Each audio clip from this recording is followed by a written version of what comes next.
This is Pen Dust Radio.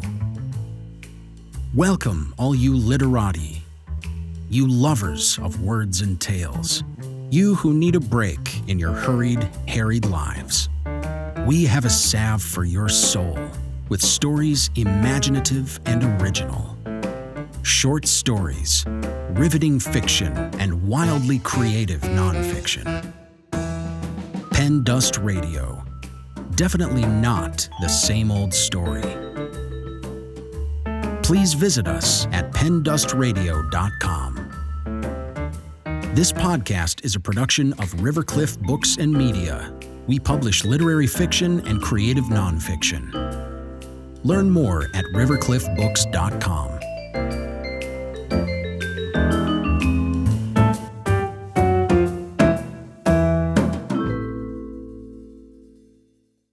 When Michael Fallon was diagnosed with stage 4 cancer of the throat, he burst into tears and wondered how he could possibly tell his wife the devastating news. This was followed by uncomprehending rage and radiation treatments in the belly of a massive, whirring machine that focused a beam of invisible light on his tumor. Yet, he wanted to save something of value from what was happening to him, to meditate on the things that gave him the courage to endure the pain and fear and to share inspiration with others who must face and endure challenges of their own. This memoir combines 2 stories from his essay collection, There Is Something I Must Tell You. The essays narrate and reflect on his diagnosis, treatment, and recovery from stage 4 cancer of the throat. Part 1 of this story is also titled, There Is Something I Must Tell You.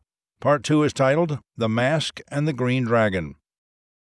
Michael Fallon is a senior lecturer emeritus in the English department at the University of Maryland. He is the author of 4 collections of poetry, and his essays and poems have appeared in numerous literary journals and magazines. His innermost ear is always turned to what the Irish call the music of what happens.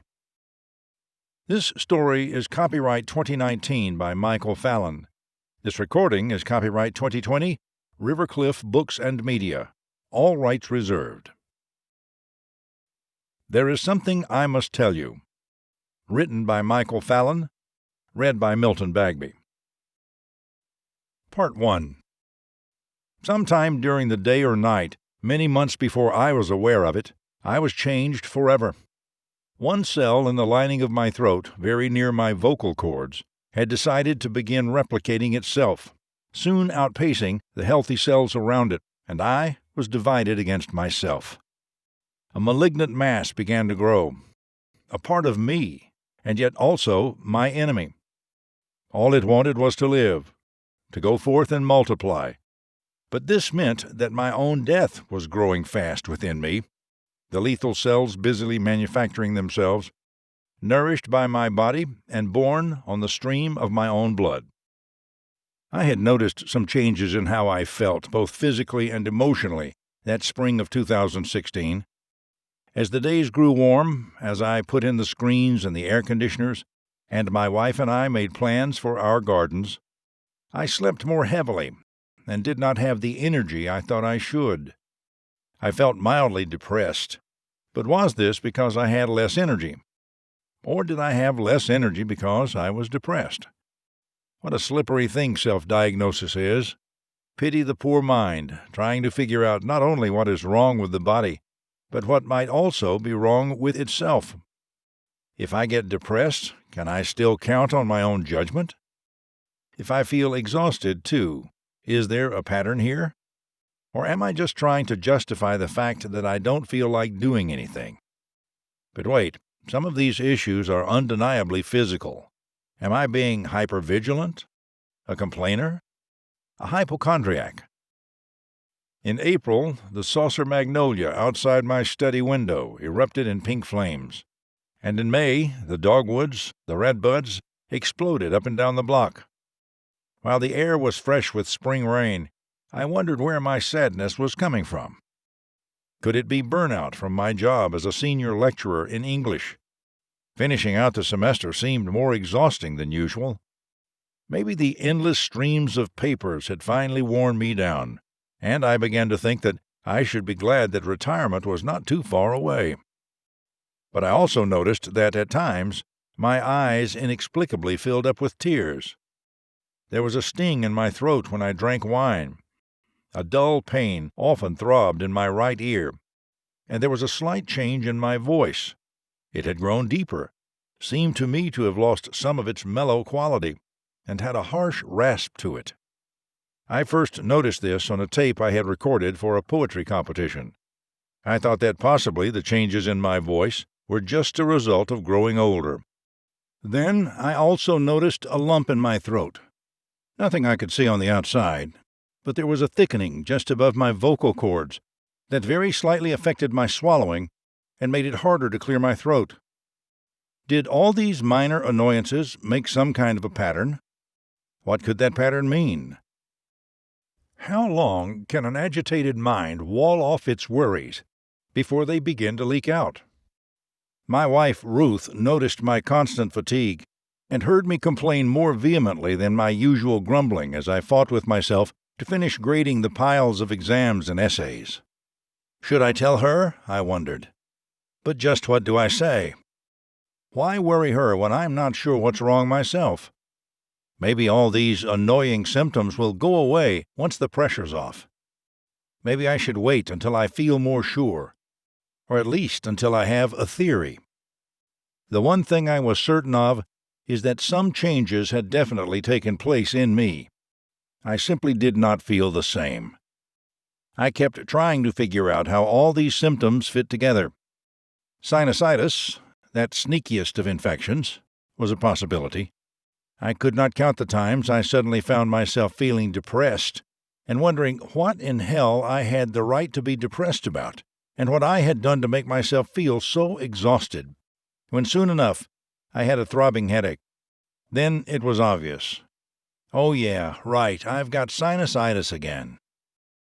I had problems with infected sinuses for years and wondered if my constantly draining sinuses had caused the changes in my voice or the swelling in my throat. So I made an appointment with my ear, nose, and throat doctor to take a look.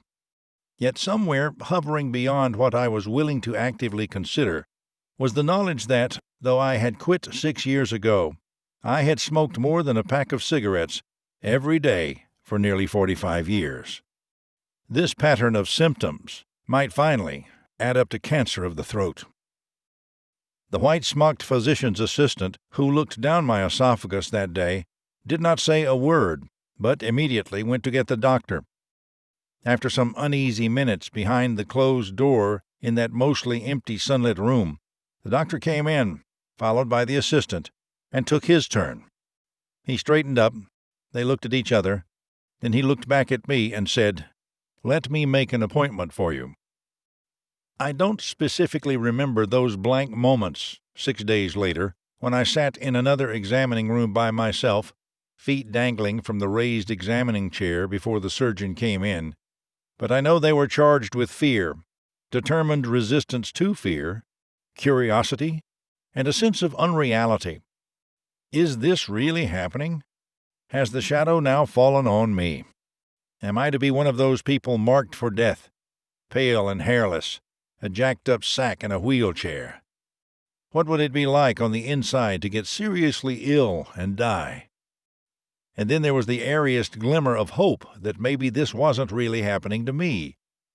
"Mr. Fallon, we're so very sorry to have alarmed you, but there has been a terrible mistake. Your lump is just a lump, that's all. A plain old lump in the throat. Happens to everybody." But benign is a word that I could not dare to say to myself. The strongest voice in the turbulent echo chamber of my mind had already decided that, most likely, I had throat cancer. The best-case scenario was that it might be in an early stage. I was already braced for impact. The door opened, and a youngish, clean-shaven, pleasant-looking man in a white lab coat and a stethoscope stepped into the room. Not a jot of gray in his dark brown hair. Probably a father with young children, I thought. First the cops, now even the doctors, are getting younger and younger. The doctor introduced himself, shook my hand, and said, "Let me have a look at your throat." He motioned to the scope, a tall machine on wheels parked next to me. It was mounted with a TV-sized X-ray screen with a tiny camera attached at the end of a long black tube-like wire. He sprayed something that tasted bitter and had a dull sting up my nose, and then proceeded to push the tube up my right nostril and down into my throat, while looking at the image on a screen off to my right and behind me. Out of the corner of my eye, I could see dark smudges, a surreal kind of puppet show moving on a gray-white background. I felt the camera stop 2 or 3 inches past my jaw. He lingered there a significant moment, and then withdrew the scope. "Let's talk," he said, as he pushed the screen away, and I continued to sit nervously in the examining chair. I try even now to recall his words through the thick fog of emotion in which they were received. Even if the exact words are lost to me, I remember how gentle and kind his voice and expression were, in contrast to the merciless words I reconstruct here. "There is a tumor just above your voice box. You have cancer of the supraglottis." Before I could even think, I burst into tears and wondered aloud how I would possibly tell my wife I had cancer in my throat. She would be totally blindsided. She had no idea any disaster like this was coming. At this point, he explained, he couldn't say at what stage the cancer was, or if it had metastasized, which I quickly translated to mean my death was a possibility. I would have to get a biopsy and a PET scan for that, but as it stood, I had 2 options. One, I could have surgery, and they could cut out the cancer, then would need some radiation therapy to be sure the cancer was gone. This would also mean that they would have to remove my voice box, and I would need a prosthesis and speech therapy to learn to speak again with the help of a hole in my throat. Or 2, I could have radiation and chemotherapy, which would mean there was a good chance that I could keep my normal voice, though it could be altered by scar tissue.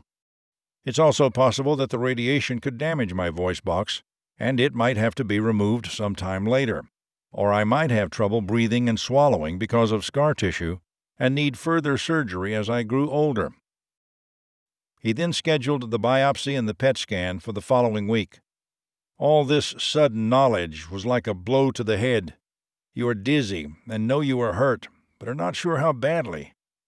I very well might die, I thought. And if I live, I could lose my voice, the voice I've used all my life to make poems, to read them to audiences, and to teach my students. That seemed like another kind of death. As I stood up to leave, I felt top-heavy with the sudden weight of what I had to carry home with me. Rehearsing and rehearsing the terrible sentences as I drove, I imagined myself sitting in the kitchen with my wife, ever watchful for the right moment to say what I had to. What moment could that be? But when I got home, with the news crushing my insides, my wife was out. That hour sitting waiting for her to come home in the aching, empty house was one of the worst hours I've ever spent. But the weight of all that time calmed the words, compressed and simplified them. "Please sit down. There is something I must tell you." When I put the dates for the biopsy and the PET scan on the wall calendar in our kitchen, I did not think of it. But now, as I look at the sequence of appointments, scarring week after week on our calendar, I see that the month of May had a painting on it by J.M.W. Turner, Burial at Sea, a beautiful but somber painting where one is immediately drawn to the 2 19th-century ships broadside, almost parallel in the center of the scene. One is a sailing ship, nearly in silhouette, its masts of black sails set starkly against a pale morning or evening sky. The other a steamboat, almost obscured by veils of dark smoke from its engines pouring out of its stacks, or possibly its hold. At first glance, it appears to be on fire. It is a striking and melancholy scene. In that period of my life when I wasn't sure if I would survive, and everything that was supposed to save me looked like disaster in another shape, I felt much like a ship set ablaze and left to drift. On what precarious shore would it run aground? or would it only drift and burn to sink somewhere beyond the horizon? Too often with Ruth and me, in that no-man's land before I knew whether I was going to live or die, or what suffering lay ahead, at breakfast, at lunch, at dinner, at bedtime, my cancer was the subject, the context, the subtext, and the woolly mammoth in the room. How do you keep the conversation from circling back to it, the silences from filling up with it? At first you can't help but speculate. Then speculation goes into overdrive and drives you crazy. I told Ruth not to say that the tumor was most likely benign because I just couldn't think it. It would only weaken me. Besides, I couldn't think benign without thinking malign, malignant, and considering the opposite extreme. Were these going to be some of our last precious days together? No more speculation, I said one day. It doesn't help. After that we were silent about it, soldiering through until we could know the nature of our enemy. I remember the maze of corridors my wife and I had to be guided through, and the featureless white room we ended up in the day of my biopsy. There was just enough space for a large TV-like machine, an examining bed, and the four of us, 2 nurse technicians, my wife, and I. The machine was similar to the one I had seen in the surgeon's office, with a large white screen.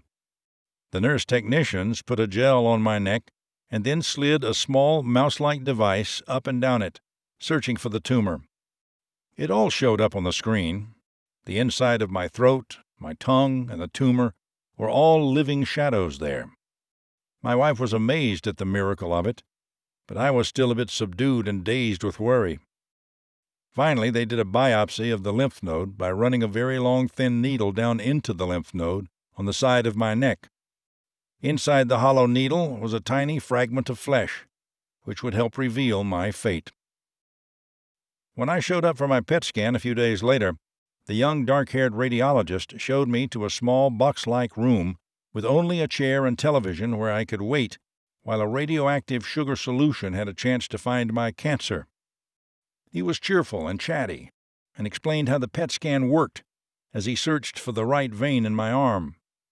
Cancer cells evidently love sugar, and once injected into me, the radioactive sugar will circulate in my bloodstream throughout my whole body until it finds the hungry cancer cells.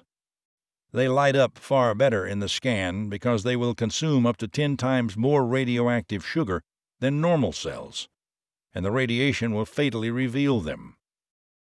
The scan will establish if my tumor is malignant, if it has metastasized, what course my treatment will take, and if I am likely to live or die.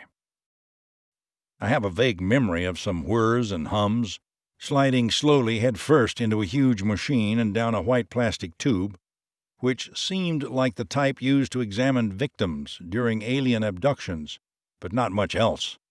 I suppose my intense anxieties burned away the memory. I had planned to prepare a new course on the American sublime in literature, to explore the most thrilling exalted passages, or, as some say, that nexus where beauty and terror collide, during the summer and teach it in the fall. I had planned to teach half-time for another year and then retire. I had planned to finally finish all the poems, essays, and books of poetry and nonfiction I had started. I looked forward to writing those I imagined. I had planned to spend my retirement loving my wife, having more time to travel to Ireland and Italy and revisit Paris. I planned to listen to music, walk, tend our gardens, and watch the seasons turn. How ordinary it sounds, even to me, but I had worked hard and waited and hoped so many years for it. Not only did my future begin to crumble before me, but the future of my country seemed to be undermined, the foundations falling away. All around me was the cacophony of the presidential election, the noisy and bombastic assent of Trump, Trump, Trump, the drumbeat of disaster, a cancer, if ever there was one, in the body politic. I could not help but think of the parallel. Something destructive and malignant had gotten into the hearts and minds of so many that rational discussion and facts went out the window.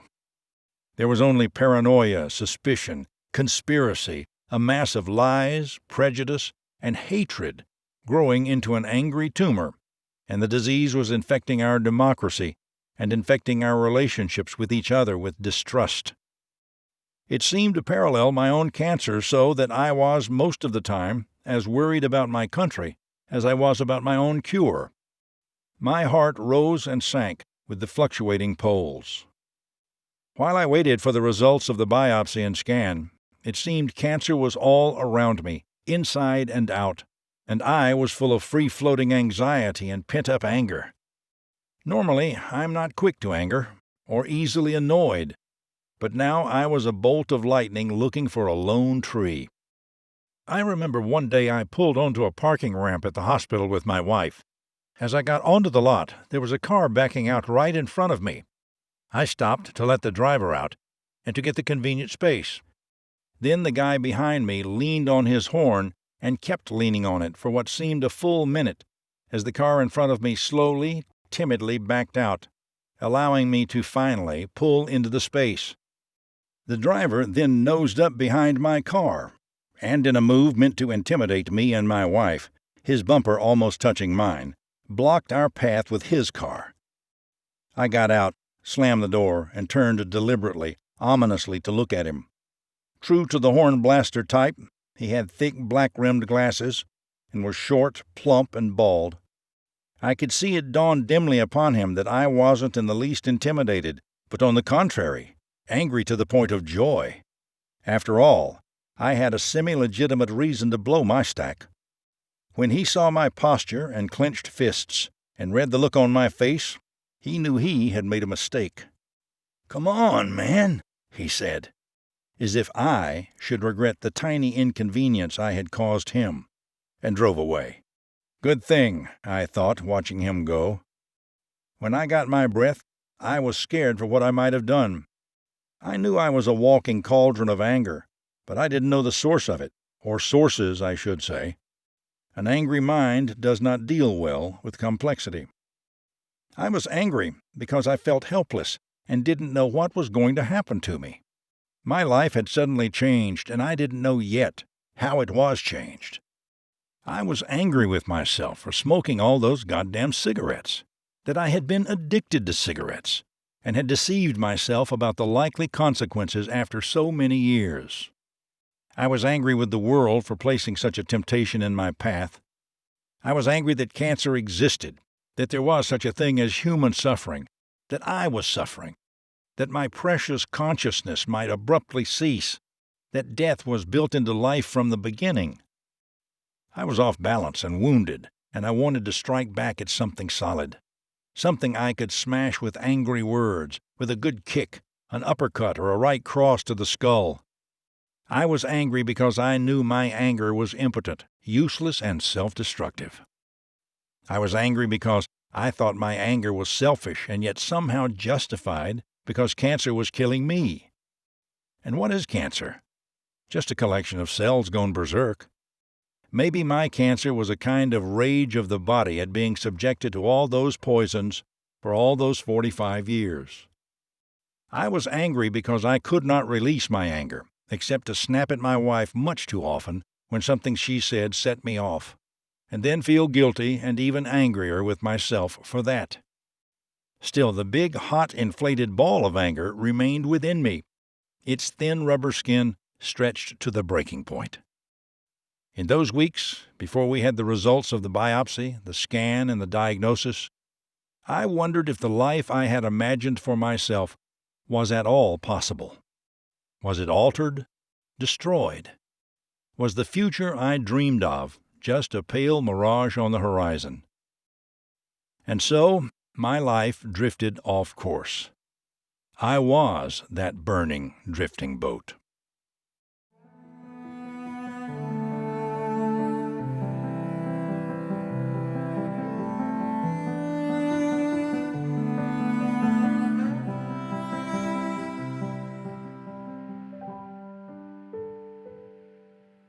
Part 2.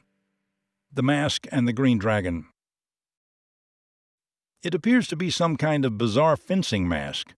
Or it looks as if a human head had been driven into a net face first, with such terrific force that the net had retained the shape of impact, an impression of my features, with a wake of gray net trailing behind it as if blown there by a fierce wind.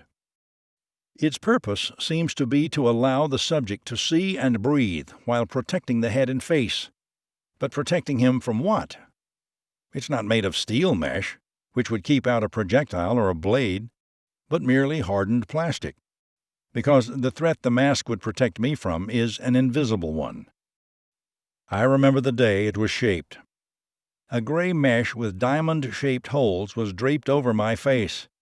The mesh was plastic, and it was soft and hot like warm clay. It was molded to fit my face by two pairs of hands, as if they were making a delicate sculpture. It must fit my face exactly, so that when it dries and hardens, my head will be locked in place. It must not move up or down, or to the right or left. So when the radiation is precisely beamed at the tumor in my throat, my head will always be fixed in the same position, time after time, so that the ray does not stray over innocent flesh, where it might sear my tongue, my vocal cords, or scar my windpipe, and the radiant beam I cannot see will pass harmlessly over me like the invisible sword of an angel. The mask must be securely fastened over my face every morning, Monday through Friday, for 8 weeks, between 9:15 and 9:30, at the radiology department of GBMC, the Greater Baltimore Medical Center. When I have come through the outside doors, up the zigzag corridor, and have mounted the stairs, I will say hello to the very pleasant woman at the main desk. Being pleasant and kind is part of the professional compassion that is cultivated here by everyone: doctors, radiology therapists, nurses, and staff. When I say it is professional, I don't mean it is in the least artificial. It is real, necessary, and effective, as they direct, minister to, and treat the cancer patients who daily present themselves in endless procession, month after month, year by year, at various stages of the cure, on their way to living or dying. At the main desk, I swipe a white plastic card to verify that I have arrived. I walk down the hall to the men's locker room where I take off my shirt and put on 2 blue-green hospital gowns. One opens in the back, the other in front, and I go to wait my turn at the so-called green machine, a giant metal machine in a high-ceilinged room.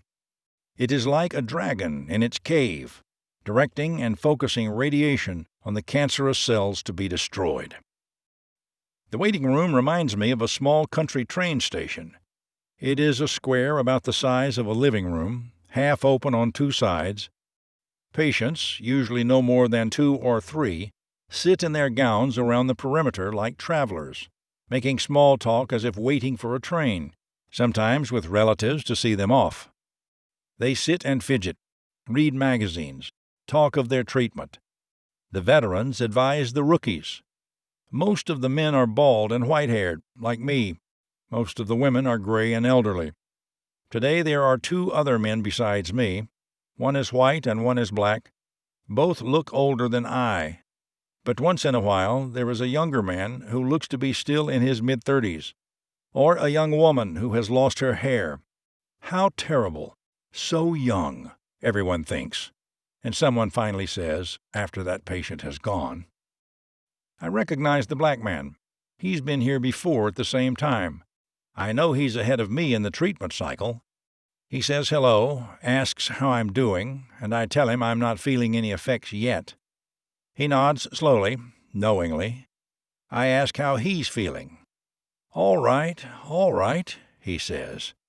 But there is something in his posture and bearing. I know he's been suffering. The other man looks at us, listens to our exchange, and simply nods a hello at me. There is a sense of quiet, low-key camaraderie among us. We're each at a milestone in our journey, and we're all headed, at least today, for the same destination. For my first 4 weeks, the whole process was imperceptible. I couldn't see it or feel it. If they just whirred the gleaming cylinders, flashed the red lights, and added a few buzzes and clicks, and did absolutely nothing more, I wouldn't have known. It was a daily ritual whose results were completely invisible. I had to take it on faith that something was really happening inside my body. The last 4 weeks, I had been told, are when things begin to get tough. And when one of us at last finishes radiation therapy, he or she gets to ring a bell outside the waiting room, like a bell at the end of the 15th round of a boxing match. Everyone in the near vicinity, mostly patients, therapists, nurses, all gather around and cheer. I will cheer the black man on one day as he completes his treatment. He turns out to be a Navy vet and rings the bell in 2 quick dings. That is the bell that signals the captain is leaving the ship, he will say. Being halfway through my therapy in 4 weeks, I too will get to ring the bell. The irony, I know now, is that as our therapy truly progresses and the cancer is being burned out of us, we will get weaker and sicker, knowing but not quite understanding that the worst is yet to come. Some playfully perverse part of me can't help but imagine the room as a setting for a Beckett-like play, a sort of Waiting for Godot or better, Waiting for the Green Dragon. But then they call out my name.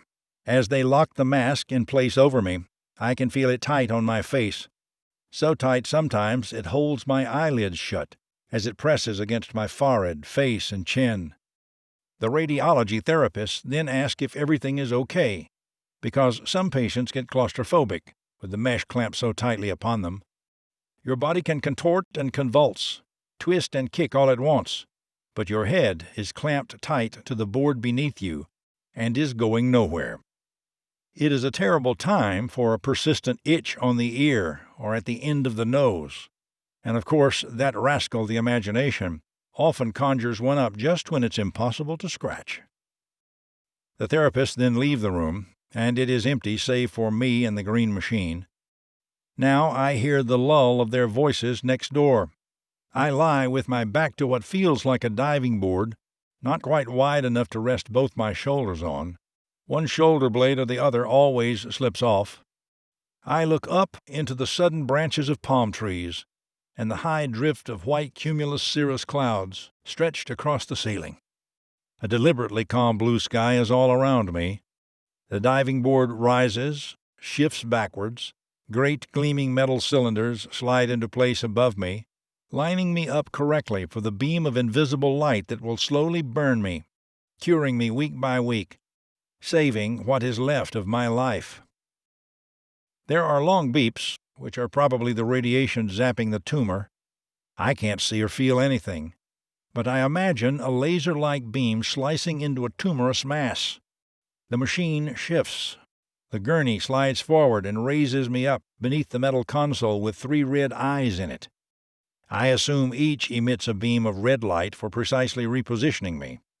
As the gurney shifts and the machine whirs, and the radiation is focused on the tumor again from another angle, I imagine I'm floating in air and try to elevate my thoughts and think of the sublime, a kind of antidote I've promised myself, so I don't dwell too much on the war that is going on inside me. Sometimes I drift off to sleep. Sometimes I'm in the mists between sleeping and waking and imagine a warm ray of sunlight falling on my exposed neck. Hear the sounds of a river.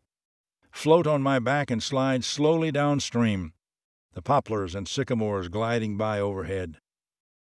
What is the difference between the sublime and the beautiful? I wonder as I ride the clear current. The sun gleaming and sparkling between trees, flashing across the waves.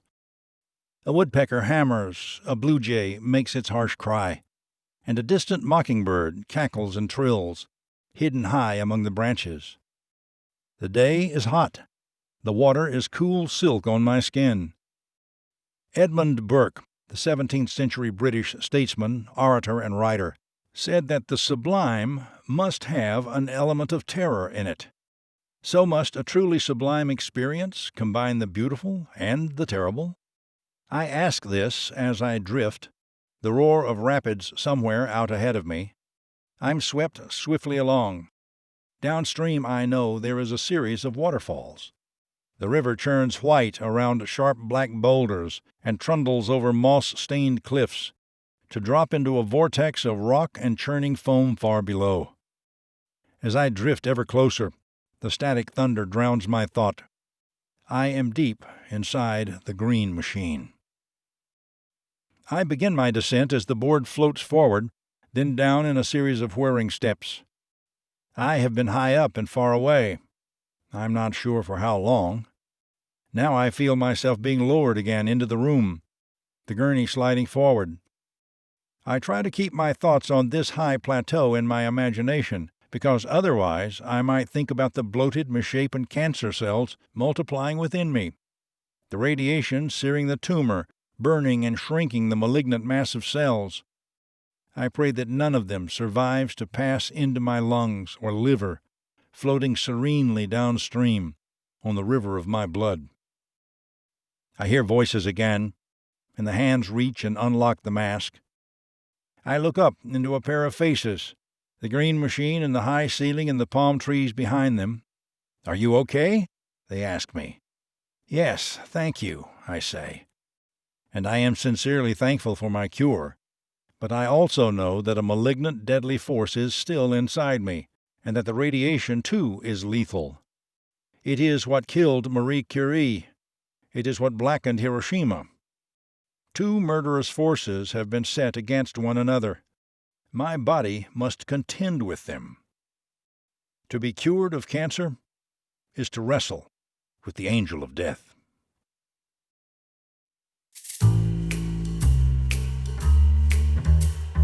Thanks for listening to this episode of Pen Dust Radio. For more information or to submit your writing to the podcast, please visit pendustradio.com. This podcast is a production of Rivercliff Books and Media. Learn more at rivercliffbooks.com.